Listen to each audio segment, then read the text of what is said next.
So today, excited to start a mini-series in the book of Ruth, and it's been called the Bible's Cinderella love story, which means I just lost all the men in this room when I said that, right?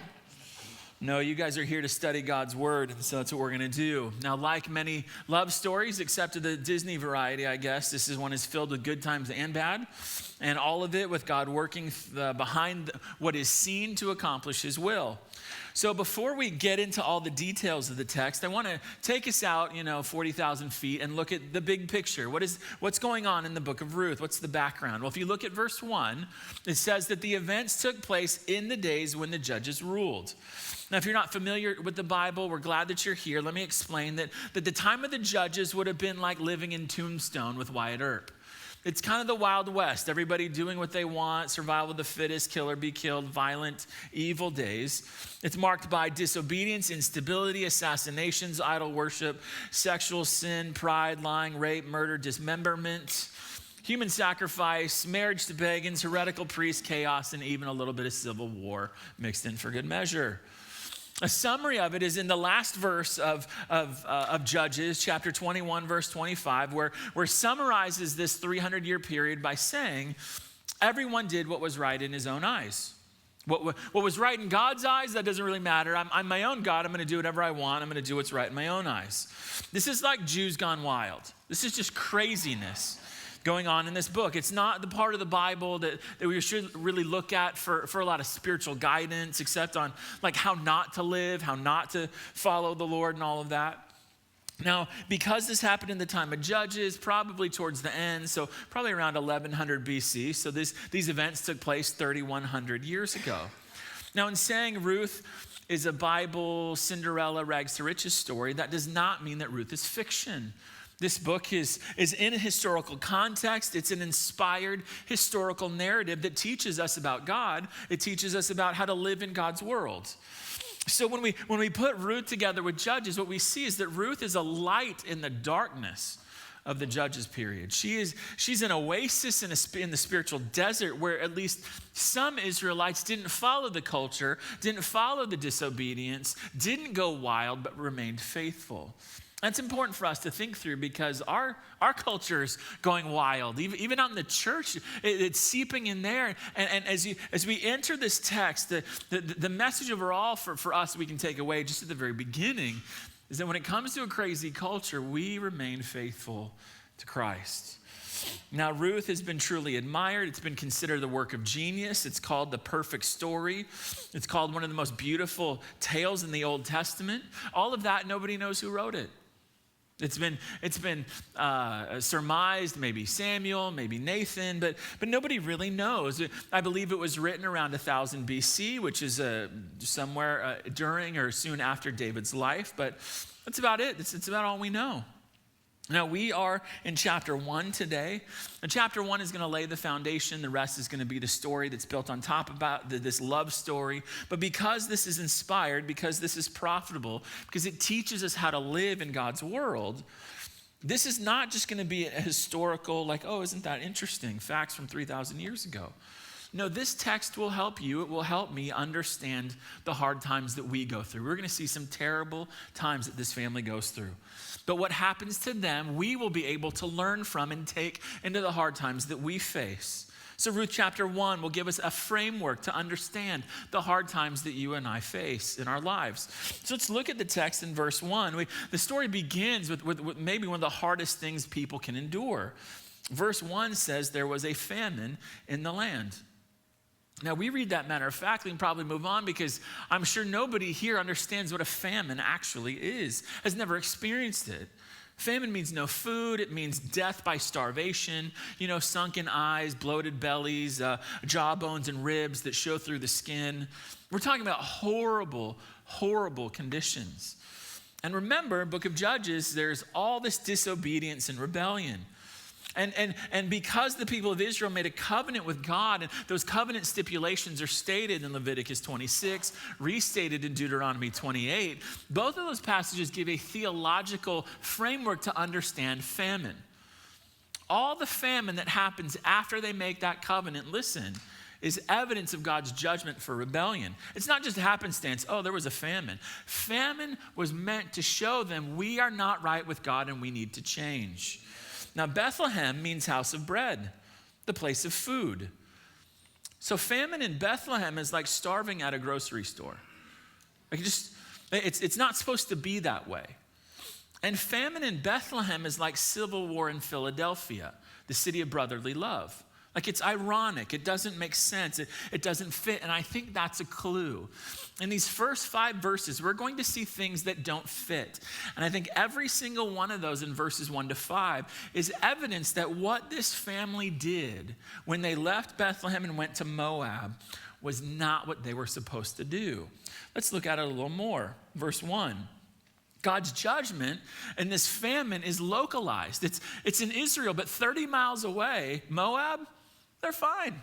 No problem at all. Everything's good. We'll just go 30 miles as the crow flies, straight shot 30 miles, and there's no famine. That's like us saying, okay, there's a famine in Gilbert, so let's all move to Phoenix.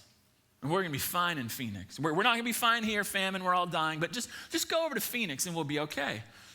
Just, again, you read that, and because we don't know the topography, geography, all of that, we go, move to Moab. No, it's like I read one guy who said they could see Moab from Bethlehem.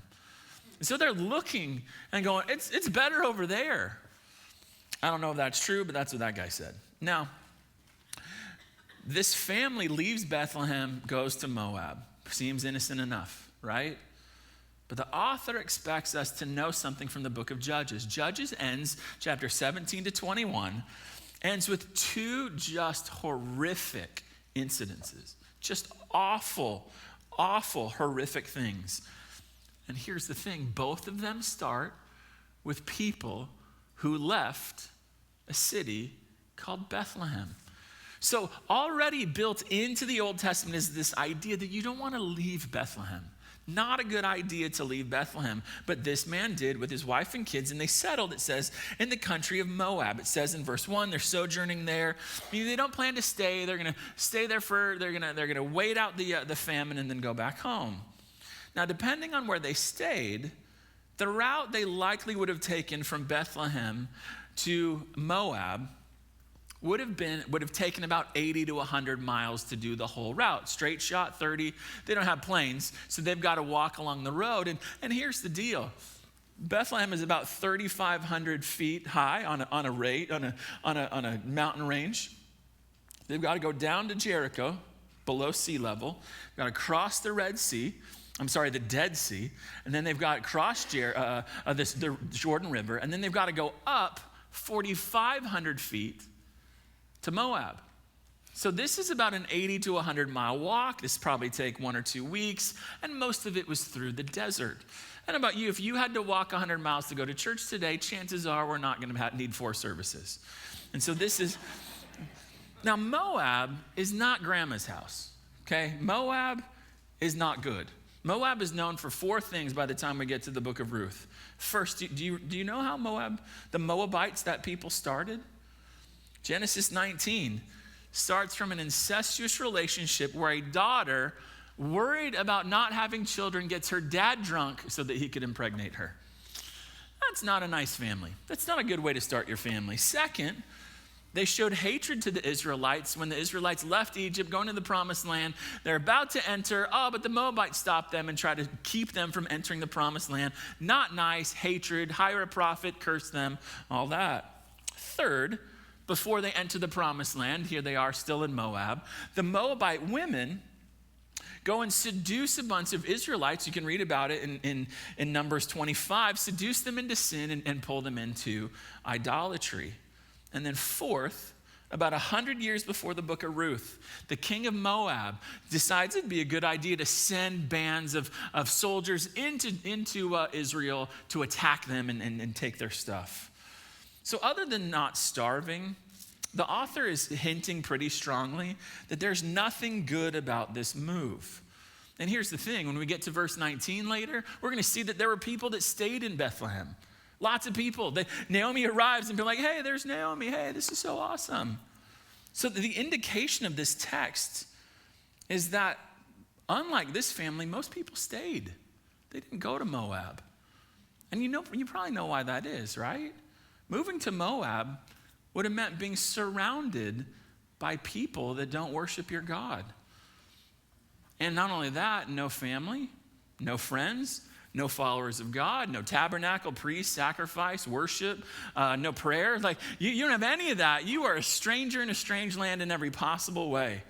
Add to that being a migrant in a foreign land, that's a hard life. You're not going to be a doctor or a lawyer in Moab. You're going to be a street sweeper. You're going to be like the lowest of the low kind of job. Sorry to the street sweepers here. You probably have a great job. But it is going to be the worst kind of work that you're going to get for the most meager of pay. Migrants would be on the same level of like widows and orphans in that society. In Bethlehem, God's people, God's land, God's presence.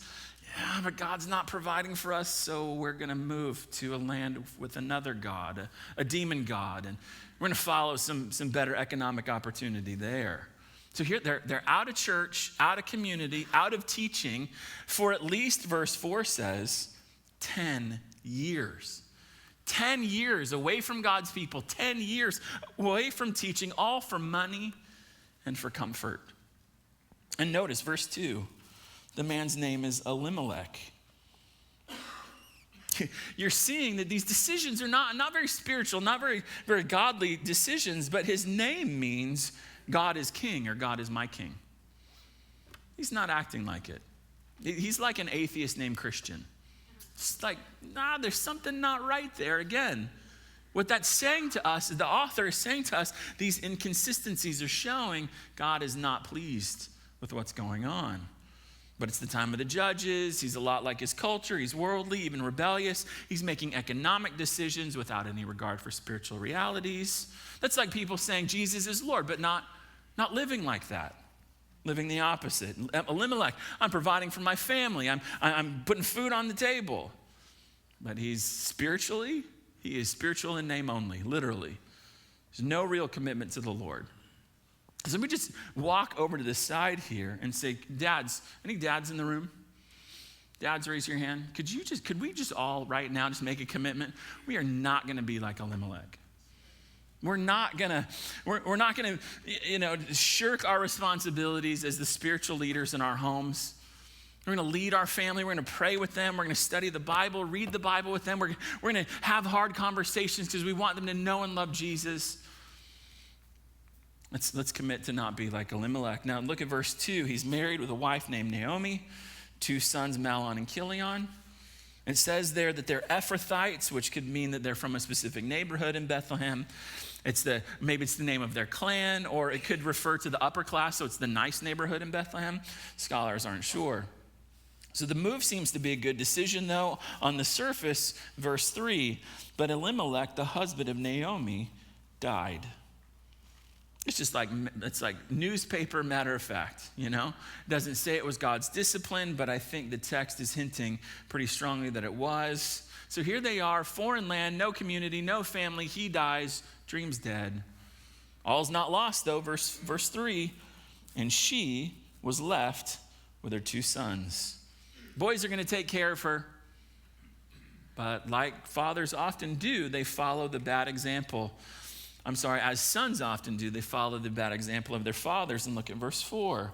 These took Moabite wives. The name of the one was Orpah. I always thought that was Oprah. Then I heard somebody say Orpah, and I'm like, no, that's not right. And then I looked closer, and it was. The name of the one was Orpah, and the name of the other, Ruth. Now, the text doesn't condemn them for marrying Moabites. But the first readers probably would have been like, oh, what? Like, you don't marry foreign wives. Like that's not considered a good thing in the Old Testament. It's even evidence, Deuteronomy 28, that someone is under God's judgment. Why, though? See, we automatically default to, it's a racial thing, but it's not. Marrying somebody who doesn't worship the same God as you is the issue. You don't marry foreign wives because they worship different gods. And if you marry them, they're going to pull you away from Yahweh. As you see throughout the Old Testament, that's what happens. And so they go, no, we don't do that. So let me just pause right here and walk over to this side and say, do we have any single people in the room? Single people, can you just say right now, I am not going to follow Mahlon and Chilion. I am not going to marry a non-Christian. Could you just put a stake in the ground right now and say, that's not going to happen. I'm not going to do that. I'm not going to try to worship Jesus in my home. And then there's also going to be this, we're going to worship some other God in the home and we're going to try to make this work. Like, don't do that. Job one, marry a Christian. So verse 4, whether they lived in the land for 10 years or were married for 10 years, the text doesn't say. But things are now going to get worse, especially for Naomi. Look at how the text talks about it. Verse 5. And both Mahlon and Chilion died, so that the woman, so now this is interpreted in light of Naomi, so that the woman was left without her 2 sons and her husband. And notice there were no grandkids. So the names Mahlon and Chilion, they might be based on Hebrew words that mean sick and dying. Not exactly words that I would name my sons, if I had multiple sons. They did. And what some suggest is that it probably meant that they were very unhealthy when they were born. And it may explain why they died. And it may explain why they had no kids. Maybe they were sterile. See, as soon as Ruth and Boaz get married, what happens? She gets pregnant. So it doesn't seem the problem is with her. It's likely with these two men. And so we take a step back and we think about this 10 years in 5 verses. 1 plan, 2 countries, 3 deaths, no hope. No family, no community, no welfare system, no community college to go back to school and get some new skills and enter the job workforce, because there is no workforce for you if you are a widow. All 3 of them are staring economic destitution like a freight train coming at them. So what can we learn from this? I think point number 1, you and I need to assess the source of our hard times. Assess the source of your hard times. When you're in the midst of a hard time, you need to ask, why am I going through this? What is it that's putting me through this? What is bringing these hard times into my life? Why am I facing the pain that I'm facing? See, I think Naomi is facing her hard time partially as a result of bad decisions by her husband, but partially for going along with it. She's going to say it later in verse 21 that the Lord has got a case against me. Maybe she was doing what the others around her were doing. Maybe she didn't put up a fight when her boys married idolaters. Maybe she stopped caring that she lived where no one worshiped God. Maybe she just got used to not going to church, reading the Bible, living like anyone. Maybe she just kind of got used to that and it was just comfortable for her. We don't know. But what we see in the text, as we're going to walk through it, is that she clearly affirms God's existence. She clearly affirms his action in the world, but her decisions show the rebellion of judges was alive in her heart. Now, that's Naomi, but when you think about Job, he was a righteous man. It was his goodness that got him trials. He was, James 1:2-3, the trial was meant to produce greater character. But think about, that's Job, but think about David and Solomon. Their hard times were a result of their sin. Their decisions brought the hard time they were facing. Their decisions brought it on themselves. It's a form of discipline, Hebrews 12, so that they won't keep doing that sin again. So there are all kinds of reasons that we face hard times. Some of it, we have no idea why it's happening, but other times we do know why this is happening. Tragedy hits our lives like Naomi. Our lives go from normal to really hard, and we don't know why, but sometimes we do. So if you're going through it right now and you know why, I did this, I said this, if you know that's it, and you can do something about it, listen, do it. Do it. As we're going to see in the book of Ruth, God never leaves his people in their trials. He helps them. He sends encouragement. He's always there.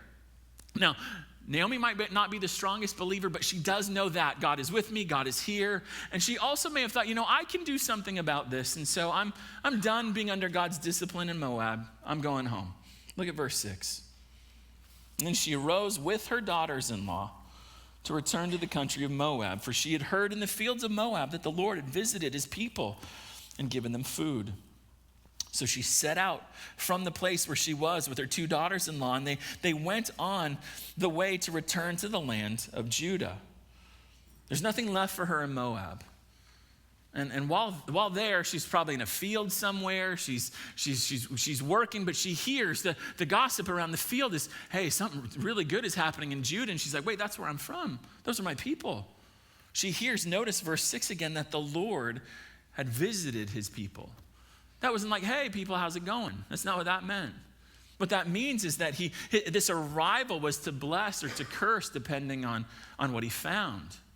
And in the book of Judges, you see that there's this sense of, okay, the people of Israel, they're sinning against God. They get punished. That punishment causes them to repent, and then they get right again. And that's probably what's happening in Judah. The people have turned from their sin, and God goes, okay, I'm sending the rain back, and the crops can grow now.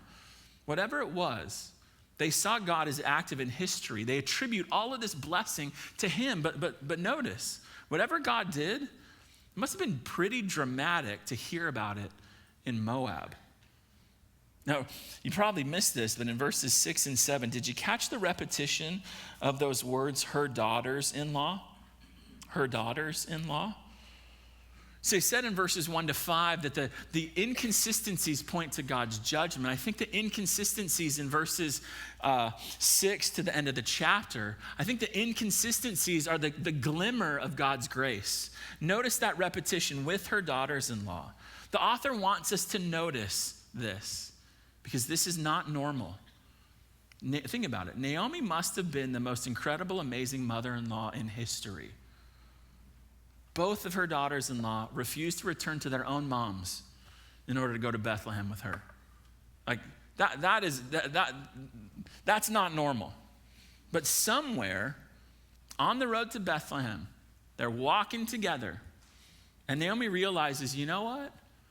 I like their company, but this might not be what's best for them. Look at verse 8. But Naomi said to her two daughters-in-law, go, return each of you to her mother's house. She's saying, your responsibility is to your own moms. It's not to me anymore.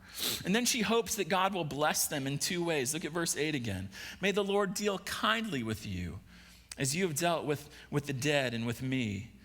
And then she continues, the Lord grant that you may find rest, each of you, in the house of her husband.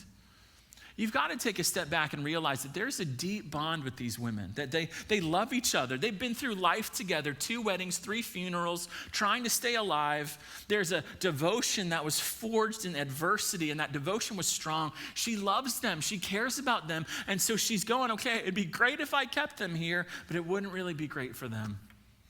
So maybe they should go home. They need to go home. And when they do, I pray that God will treat them kindly and like they've treated me and my sons, that God would show them love and loyalty and kindness and faithfulness, that he'd reverse all the adversity and pain, and that he would give them the safety and security that came from a husband in these days. Because again, no welfare, no community college. She wants what's best for them. But she knows best for them is not them staying with her. So verse 9 says, then she kissed them, which means kiss them goodbye. And it says they lifted up their voices and they wept.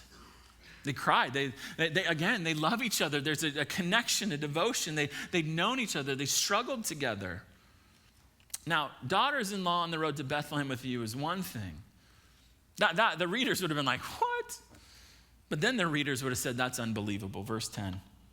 And they said to her, no, we will return with you to your people. Again, she must be one incredible mother-in-law to have daughters-in-laws do that. No way, they said. No way, the readers would have said. This is not normal. Again, the not normal is a clue that the author is showing you grace is breaking in to the story of Naomi. By following her, think about it. They're abandoning their family. Any chance they'd have of getting remarried, they'd be foreigners in Israel. Israel wouldn't want anything to do with them. They're more attached to their mother-in-law than they are to their own families.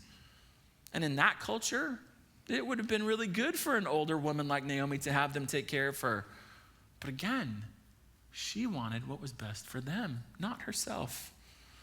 So she asked them multiple questions. Verses 11 to 13, she starts using logic. She's like, look, you really need to think about your decision. She wants to show them this is just hopeless for you. Verse 11, Naomi said, "Turn back, my daughters. Why will you go with me? Have I yet sons in my womb that they may become your husbands?" Translation, menopause was a long time ago. I've got no more kids in here, no more eggs. Like, this isn't going to happen. So you're not going to, and she's like, really? You've got a better chance of remarriage back at home than getting your next husband from me, she's saying. Then she goes one level deeper. Verse 12, she repeats the command, "Go home." And then she just shows that your situation is impossible if you stay with me. Verse 12, "Turn back, my daughters. Go your way. I am too old to have a husband.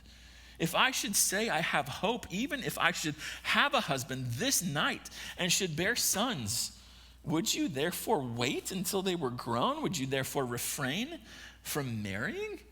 Translation, are you going to wait? I mean, I'm too old to get married, she says, but let's say lightning strikes and I get married tonight and there's a miracle that happens and I get pregnant. Are you going to wait 20 years for my son? 2 of them? They're going to be half your age. Are you really going to do that? Of course not, she says. Let's be real. Go home. And then she saves her best argument for last, verse 13. "No, my daughters, for it is exceedingly bitter to me for your sake that the hand of the Lord has gone out against me." Translation, I'm under God's discipline, so you want to stay away from me. It's already touched your life. It's already claimed my sons. I don't want you to experience any more of that, so you should go. This, I think, verse 13 is the admission that she thinks the move from Moab, the 3 deaths, the lack of grandchildren are all due to God's hand of discipline on her life. Well, what are they going to do? Verse 14. "Then they lifted up their voices and wept again." This is not cold logic. They love her. There's a bond of love between them. But Orpah kissed her mother-in-law, which means kissed her goodbye. And if you read the literature on this, there's all this back and forth about Orpah. She's evil. She goes back, she abandons her. I don't think that's true. I think that she didn't do anything wrong. Naomi convinced her. She's like, "Okay, I'll do what you say." She made the normal, logical choice anyone would have made. "Okay, I'm going to stay with you and never have a husband. I'm going to go to people I don't know and aren't going to like me, or I can go home." Well, that's pretty easy. So for Orpah, she's not bad and Ruth is good. That's not what's going on here. No, Orpah is good and Ruth is just great. Look at verse 14 again. "Orpah kissed Naomi goodbye, but Ruth clung to her." That word "clung" is the same word in Deuteronomy and in Genesis 2:24 of a man leaving his mom and dad and clinging, holding fast to his wife. She's like, "I'm not going anywhere." Think about it. All the facts that caused Orpah to leave are the same facts that caused Ruth to stay. No prospect of Naomi having a husband. No prospect of Naomi having sons. She would need someone to take care of her because she has nobody. And Ruth says, "I'll take care of you." Orpah chose safety and security of a husband. It's normal. Ruth chose the danger and uncertainty of serving and blessing Naomi. She's not going anywhere, which makes no sense. Makes no sense. Nobody reads that and go, "Oh, of course you would do that." Nobody would ever do that, which again is a clue. The grace is breaking in to Naomi's life. Naomi, though, she's not going to have it. Verse 15, "See, your sister-in-law has gone back to her people and to her gods. Return after your sister-in-law. Hey, chase her down, follow her, go after her, get out of here. You have no place in Israel, go home." And to that, Ruth responds with some of the most incredible, beautiful, memorable, selfless words I think that you will find anywhere in literature. Verse 16, Ruth said, "Do not urge me to leave you or to return from following you. For where you go, I will go, and where you lodge, I will lodge. Your people shall be my people, and your God, my God. Where you die, I will die, and there will I be buried. May the Lord do so to me, and more also, if anything but death parts me from you." Typically, the first words of a character in an ancient text like Ruth is an indication of that person's character. These are her first words. And it is resolve, and it is courage, and it is selfless. There's 5 lines of symmetrical poetry here where she's saying, I'm renouncing my entire life. Everything I dreamed, everything that I had, I'm renouncing all of it.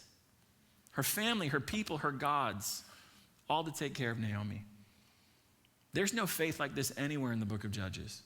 There's absolutely no advantage for Ruth in doing this. You got to put yourself into her shoes. This commitment means she's going to be poor.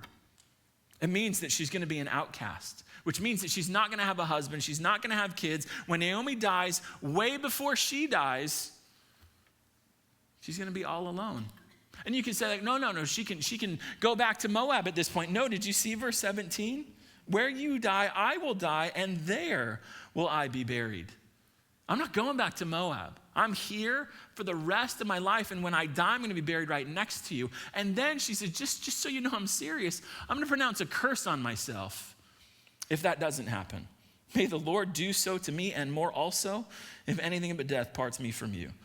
Like, she had seen what God did to discipline Naomi's family, and she still pronounces this curse on herself. If anything but death separates her from Naomi. Again, we might know this story, so we've read it, and we know that's what she's going to say. This is not natural. This is supernatural. This is a supernatural faith in God.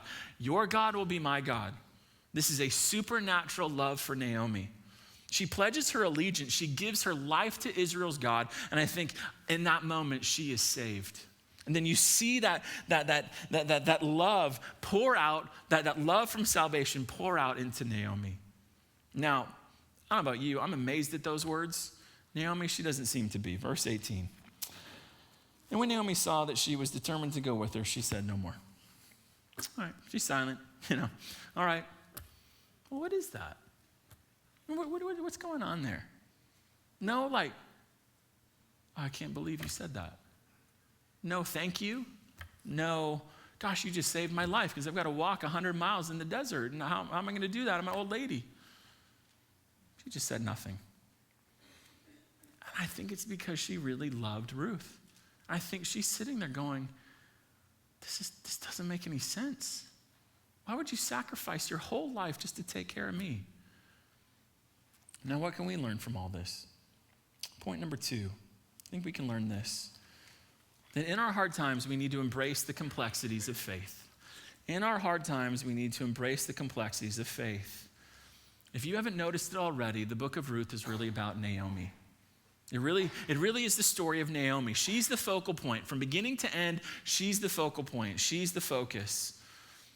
But did you notice her schizophrenia on her view of God in this passage? On the one hand, God's hand of discipline is against her in verse 13. He's the cause of the hard time. He's behind the deaths of her husband and her 2 sons. Notice how she puts it in verse 20. Do not call me Mara, for the Almighty has dealt very bitterly with me. Notice how she puts it in verse 21. Towards the end, the Lord has testified against me, and the Almighty has brought calamity upon me. He brought his case against me. He's deeply scarred my life. He's brought disaster on me. So on the one hand, here she is going, God has been disciplining me. On the other hand, she's like, God, please bless my daughters-in-law as they go back to Moab and give them husbands and deal kindly and compassionately with them. Which one is it? I want you to notice that for Naomi, God is in absolute control. The 25-cent theology word is God is sovereign. She would have been very happy with Ephesians 1:11 that God, quote, works all things after the counsel of his will, both the good times and the hard times. This seeming contradiction in Naomi really makes sense only if God really is working all things that happen in our lives after the counsel of his will. He decides what to do based on his perfect wisdom, and then he works it in our lives. If he's sovereign, and we face trials, then part of that sovereignty means the perplexity, the complexity, the mystery of disaster that enters our lives. How do we make sense of that? If God is sovereign and he loves his kids, how do we make sense of that? Here, she knows God can bring blessing into the lives of my daughters-in-law and graciously give them husbands. So she prays for that. And she also knows that God is disciplining me, and that discipline is hard. So here she is lamenting and complaining and struggling with all that God has done. But listen, she never walks away from him. She never rejects him. She never says, and because of that, I'm done with him. And she's gone. No. Every time she talks about him in this passage, notice she refers to him by his covenant name, Lord, Yahweh. She has embraced the perplexity, and she stays committed to him despite a very real struggle. And again, she might not even know why. I guess that she knows why. I believe that this text is saying she knows that she's being disciplined, but it's not clear in the text. It's not like stated straight out. But that's kind of like us, right? We don't always know why we go through the hard times we go through. But what I want you to see in Naomi is that her theology didn't lead to an instability where she goes, well, I'm out of here. Tossed to and fro by every difficulty that enters her life. And there's no God and I can't trust him. And oh no, I got to go here. No, maybe he's all false. No, not at all. So does your theology lead to instability? Or does your understanding of God, especially his sovereignty, is that like an anchor in your soul when times are hard? Look, God is sovereign. He's in charge. He's a loving God. He works all things together for your good. And he can bring disaster into our lives.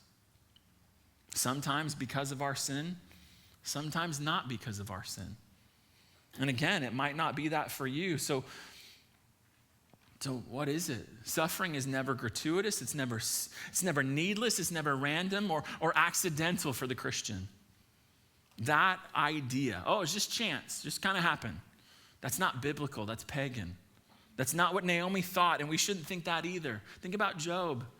Job just had one question that he just keeps asking in a myriad of different ways over and over again, and that question is simply, why? And there's never a moment in Job where God's like, hey, come over here, Job. I just need to tell you, Satan and I, conversation, saw you down there, unleashed him on you. That's why you went through this. Never has that conversation. He never got his answer. So will you trust God even if you never get your answer? If the only answer you get from him is, trust me, I know what I'm doing.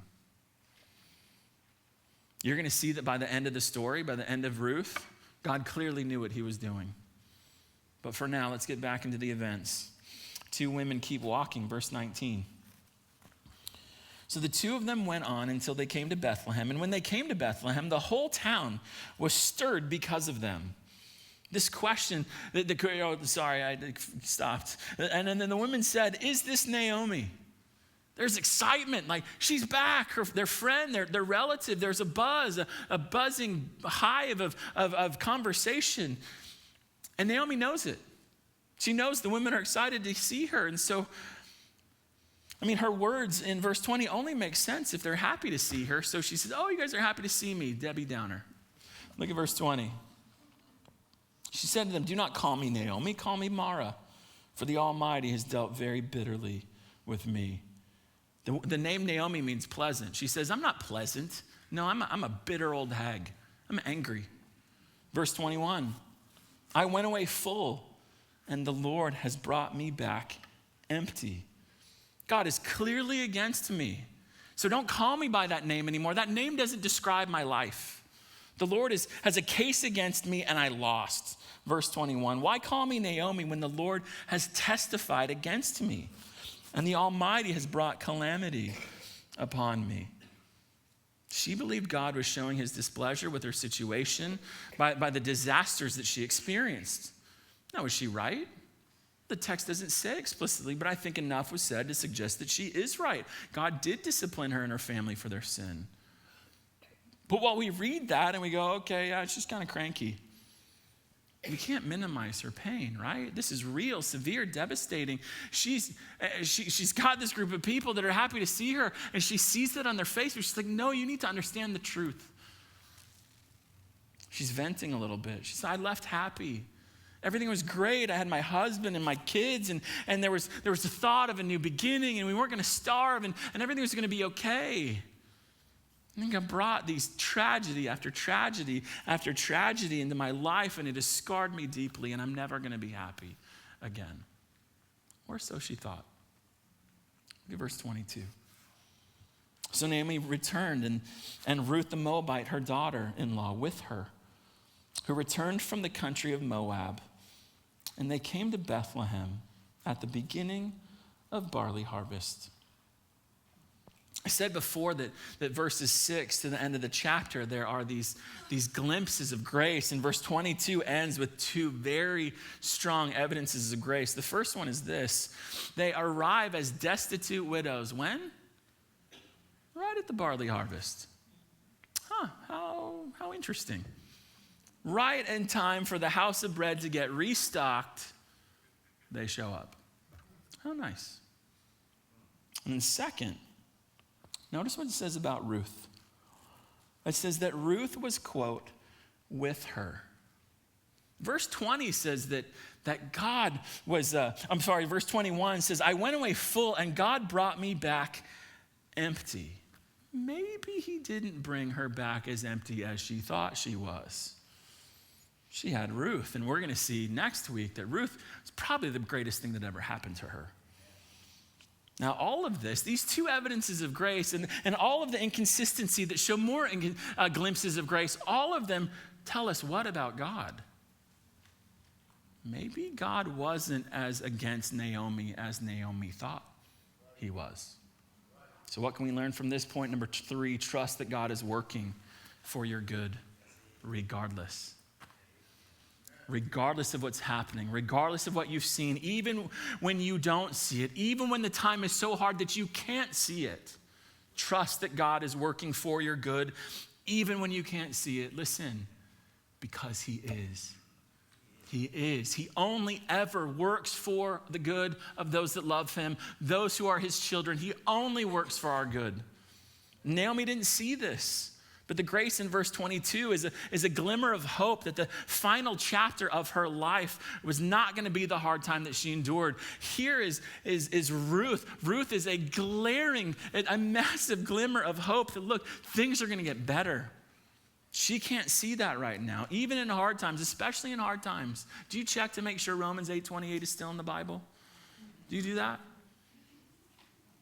God is working all things. He's constantly in the process of working all things, good times, hard times, constantly working all things together for our good, for our benefit, for what's best for his kids. Even when we don't see it, especially when we don't see it, he is working. Do you believe that? Or do the hard times crowd out your vision of God so all you see is the hard time, and then the bitterness and the hopelessness that we're seeing in Naomi begins to take over? She may have been right in her theology and right in the assessment of her situation, but she was wrong in how she was counseling herself. Yes, we can excuse her for that because it's the time of the judges and she'd been away from God's people, God's land, God's worship for 10 years. Yes, she went through devastation, so we can cut her some slack, and she didn't have a Bible and she lived on the other side of the cross. But we don't have that. We don't have those excuses. We have the resurrection. We have the proof, the verifiable. He is alive. This whole thing is true. And if that's the case, then can we bring that reality that he promises all things work together for our good? Can we bring that in to our hard times? We should not follow Naomi's example here because God was already putting the pieces into place to reverse Naomi's hard time. God is good. He only does us good. We don't deserve it. That's grace. We see this glimmer of God's grace in chapter 1.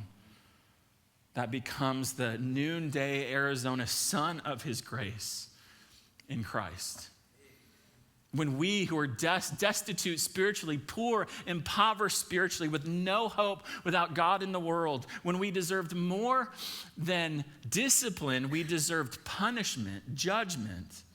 Instead of giving us what we deserve, Jesus took our punishment. He took our sins. He died in our place, and then he rose from the dead, showing that for all time, his grace is enough. and that he will receive anyone, no matter what they've done or what's been done to them. He will receive anyone, even a Moabite, beyond that, even us. He will receive anyone. It's a gift of his grace. And that grace keeps working throughout your life to show that he's always working good in your life, regardless of your experience. Now, I close with the words of a song by William Cowper. If you know him, if you don't know him, he wrote dozens of hymns, and God saved him in a psych ward. Someone left a Bible there, and he started reading it, saw God's grace in Jesus, and God saved him. But if you know anything about his life, you know that he never got over his mental issues, but that didn't stop him. He wrote song after song about the truth because he knew it was only God's truth that would pierce the darkness. It was only God's truth that would help him see the light when the darkness just wouldn't lift. So if you're going through a hard time today, or if you know someone who is, let these words not only summarize what we've seen in Ruth chapter 1, but let these words minister to your soul. He wrote, God moves in a mysterious way, his wonders to perform. He plants his footsteps in the sea and rides upon the storm. Deep in unfathomable minds of never failing skill, he treasures up his bright designs and works his sovereign will. You fearful saints, fresh courage take. The clouds you so much dread are big with mercy and shall break in blessings on your head. Judge not the Lord by feeble sense, but trust him for his grace. Behind a frowning providence, he hides a smiling face. His purposes will ripen fast, unfolding every hour. The bud may have a bitter taste, but sweet will be the flower. Blind unbelief is sure to err and scan his work in vain. God is his own interpreter, and he will make every hard time plain. Let's pray.